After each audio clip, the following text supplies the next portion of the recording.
Good morning, podcast world. It is 10/25/2020. That's October 25th, 2020, and it's 8 a.m. I'm looking forward to some morning motivation. And today I'm going to talk about the presidential election that just took place, the last one before the upcoming election of 2020. All I can tell you is get out there and vote. Trump or Biden, Republican, Democrat, red or blue, all of that. Whatever you're looking towards getting out of this, hopefully you get it. Now, all the debates, I only half watched it because they were kind of trash, and the vice president election was interesting because people could not stop talking about the fly that landed on Pence's head, and the thing they kept saying about it was flies only land on things that don't smell good. Just think about it like that. So they were saying like he must have really stunk up a storm for that fly to continuously want to buzz and land on his head that way. And then in the presidential election, the presidential debate, you have they're saying that they're going to cut the mics off.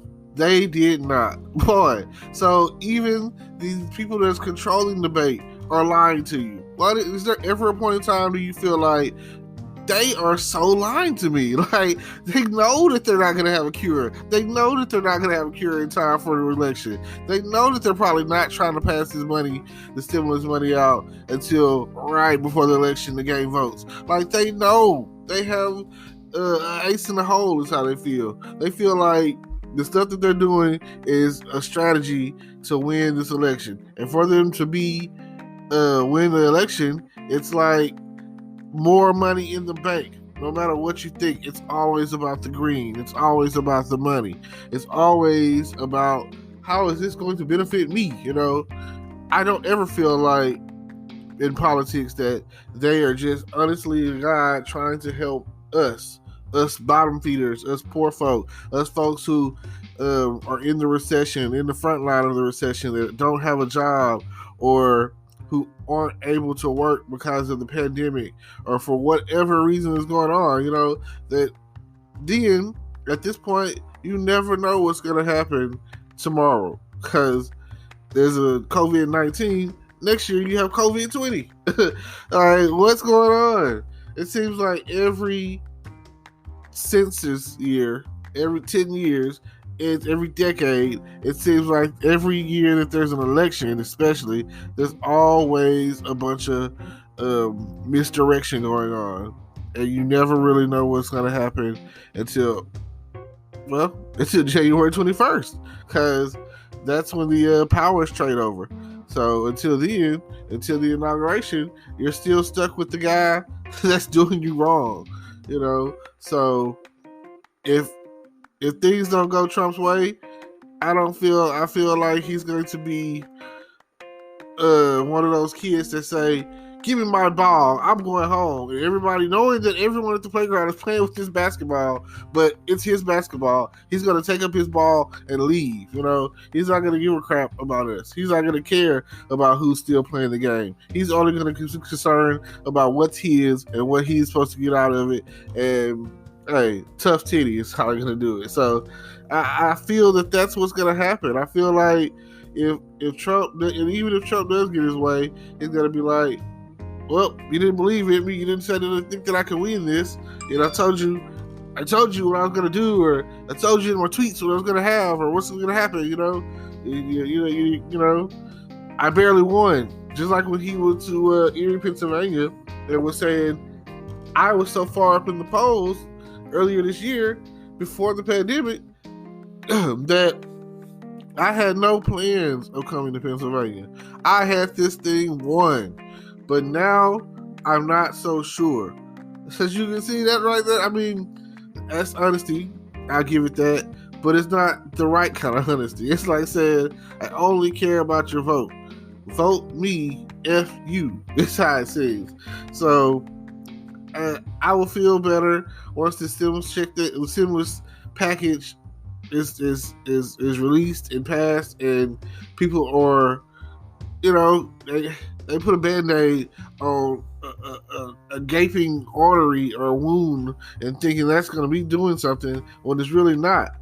I mean, like I say, for some people who cashed out on the first part of the season with the stimulus, I'm like, I didn't even know that it was a thing. You know, I wasn't in the know to know that people were getting this extra money, the extra $600 or whatever, and I was just like, wow, that's good for those people who are getting it. You know, so I just feel like right now, due to the season, I can put it out there, weather, holiday season coming up, this coming up season is considered depression season. Like, holiday season is always depressing for everyone, you know? Everyone, especially if you don't have family, maybe you're homeless, maybe you're a war veteran who that slipped through the system, ended on the streets, or whatever the case is, you know, maybe you have an addiction, alcohol, drugs, gambling, sex, whatever the case may be. Like, whatever reason that you slipped through the cracks and you ended up on the streets and the things going, your life is going the way it's going, I'm sorry. I don't understand it. I have family, you know, and if I didn't have family, I don't know where I would be to this day if it wasn't for the family that's held me strong. You know, like when people be like, "Oh, I lost my mother," I don't know that feeling right now. You know, so thank God. You know, so I'm sorry to all those who have gone through whatever they're going through, and just hopefully that the choices that the government makes supports and helps you to get back on your feet if you've been dealing with your high rent somewhere in California or somewhere in Chicago or somewhere in New York or somewhere in Florida, anywhere in Florida for that matter, or California. So, I mean, I'm in Texas and it's a struggle here, and we have some of the best real estate in the country. Like, when I have friends that are in college that used to come to Texas or whatever and see how the prices were different. Like in California, gas prices for a regular unleaded could go up to $5 a gallon. I've seen it with my own eyes. I've taken pictures of it. That's why a lot of people don't drive cars. That's why it's cheaper to take the bus. Why would I not take the bus if I have to pay $5 a gallon and my car is only giving me about 13, 14 miles a gallon? You know, hey, if you got a hybrid or something, it might be giving you 20 something miles a gallon. But either way, that's still, like, think about that. That is like a lot. And then if you don't have a good paying career or job or anything, like, you stuck. Like, I couldn't live in California unless I was rich. I always had this thing thinking, if you stayed in California, oh, you must got money, because that's Hollywood. You know, that's the first thing you think of when you hear Hollywood. Or if you're really historical, you think of the gold rush, or you think of the Golden Gate Bridge. You know, you feel like if someone says they're from San Francisco, you're thinking like, oh man, these people got to be rich. Or if you think of someone from Hollywood or whatever, you thinking like, oh, these people are rich. And nobody ever really talks about San Diego, and I hear it's like one of the better cities to live in. I hear good things about San Diego. It's got some of the same amenities that you get from the other cities, but it's just, I hear they're like nicer there or something. I don't know. And I've never been to San Diego. I have been to the Bay Area and the Los Angeles area, so they're different from what I'm used to. Like I said, here in Texas, you get a lot of people waving at you for no reason, and for people from California, like it's a mug reflex to be like, what they waving at? You know, they're not used to the Southern culture, Southern hospitality thing. So either way, I'm not really sure how this thing is going to swing out, but I tell people all the time, I'm 1,000% sure that the Republicans are going to win, that Trump is going to win, and Even though you sit there and you talk about a time for change, it's always harder to fight to get on top when you're the bottom guy. It's always harder to get a person out of office than to stay in office. Like once you in your first term, it's usually just like, oh, you've seen what I can do, boom, roll over and to the next term. Like it'd be different if someone else was in place and then Trump came along. Then you'd be like, I don't know, we'll probably just keep the same guy that we got, or if it was Hillary, they still would probably vote her out because she's a woman. I don't feel like, and that's the main reason that I feel like that they messed up, because most countries don't even want women in power. All right, it's still radicalists out there in the U.S. that feel like women should not be in authority. Women should not be head of churches, or like we are the men. You know what I'm saying? Feel like so they're still battling the fact that a lot of there's people out there that don't want women in the military, as far as like, especially to go see like actual action, going to war and stuff like that. These are the things that we still deal with, and will probably forever deal with. Didn't seem like it's going to change. You had the woman suffrage, and then you've had the whole liberation of women, burn our bras, like back in like the 70s or whatever. So, every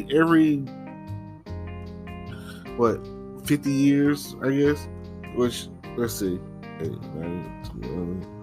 yeah, every 50 years or whatever, which is, this is in that range, to where it seems like it's something for the women it's about to pop off. So just something to expect, especially if Kamala Harris becomes the vice president. I feel like it'll be a lot more, because this is the thing I didn't understand from the get-go when Trump first got elected.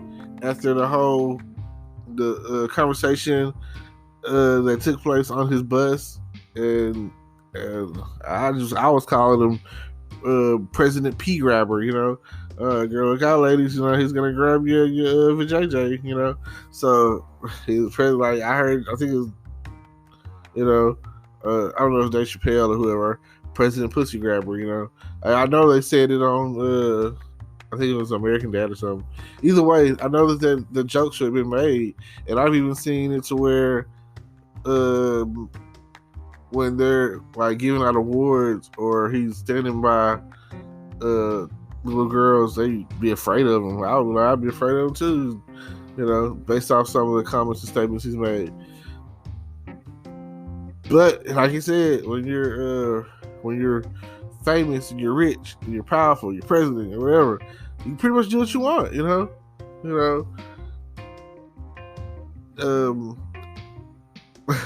like I know Family Guy made fun of it. That's where I heard about it, and then I seen them do the joke, talking about some locker room talk, and when he was talking on his bus or whatever, it got recorded, and that's where it all came from. And I was like, that's real. Some people were like, that's a real conversation, and that came out well on before the actual election hit back in 2016. So I was like, I can't believe that they voted for this guy. It's like saying that no one that voted for him has any respect for women, and I have nothing to say either for or against that, because if that's the way you feel, that's just the way you feel, Like, you literally have no respect for women, especially coming out of Barack's term and his 2 terms, and having 2 daughters growing up in the White House. And now look at them, as beautiful as ever. Having a beautiful wife like Michelle, strong, beautiful wife. I feel like Michelle could do anything, and like, if they start talking about it right now, Michelle 2024, she's already won because of who she is. Like, her character, her integrity, her just, her strength. Everything about her is like you are winning if you find a woman like that. She is like, when people be like, oh man, they talk about, at one point they was talking about, back in the day, they was like Oprah, and they talk about Beyonce, and all of this. They all of these key factors or whatever are powerful, beautiful women who people have supported throughout the years. But I feel like Michelle is hands down it. I feel like over time, like again, her daughters basically grew up in the White House, and over the next so many years, they'll be, sought after, I guess is the word I'll use, and whoever is lucky to marry them, date them, marry them, or whatever. You gotta be looking at it like, I'm the luckiest guy in the world. You know what I'm saying? Your mama is Michelle, so I know that you have good home training. I know that you grew up a certain way compared to what a lot of people portray us to be, or a lot of people are used to getting. You getting the best of both worlds, and yeah, I mean, I can't say that about some of the past presidents, like Bush's daughters. I can't say that, I can't say that about Clinton's daughter, you know what I'm saying? I can't say that. I can't say that about well, I'm gonna just go that far back because that's when I kind of first started following politics. Clinton, and the reason I first started following politics was like Animaniacs. I mean, by that point in time, I was in social studies, so it's just a matter of age. It's a matter of what you're being taught at a certain age. So, like my 6th grade year, they had like a mock election, and they were asking, and my social studies teacher at the time was wanting to know who people would vote for, and there's another, it was a black guy, Republican, Alan Keyes. He's probably still in politics. He's probably still out there somewhere, and people were voting for him. Didn't know anything about him, the fact that he was black. So I know that that's a factor, and I understood, back then. But I still voted for Bill Clinton back then because I felt like he was the truth. He was really, like, he did a good job, regardless of what was happening in the Oval, little oil in the Oval, regardless of what was happening or whatever at that point in time, which still, in my world, made him so much cooler. I don't care what nobody says. Like, Democratic presidents are so much cooler. Oh my gosh. Like, Kennedy. Like, and it wasn't until college that my favorite president popped on the scene that I was aware of, and that was Roosevelt. FDR.